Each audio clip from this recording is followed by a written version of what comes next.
Good morning, welcome back to my another mini blog. তো কালকে ছিল আমার আর অর্ণবের নিমন্ত্রণ আমার ঠাকুমার বাড়িতে। বিয়ের পরে জোরে খাওয়াতে হয়, তো কালকে ঠাকুমা আমাদেরকে নিমন্ত্রণ করেছিলেন।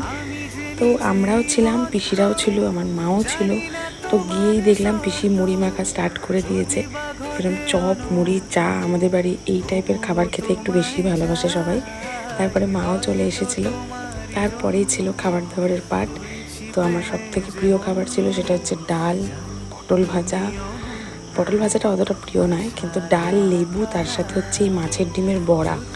মাছের ডিমের বড়া কিন্তু আমার প্রচণ্ড প্রিয়। আর এর থেকেও প্রিয় জিনিস সেটা ছিল কাঁঠাল দানা ভাজা। অনেকে অনেকভাবে কাঁঠাল দানা ভাজা খায়, মানে কাঁঠাল দানা খায়, বাট আমি কিন্তু ভাজাটাই প্রেফার করি। তারপরে ছিল চিকেন আর চাটনি, পাঁপড়, মিষ্টি। তো এইভাবেই কাটলো কালকের দিনটা। দেখা হচ্ছে নেক্সট ব্লগে। টাটা।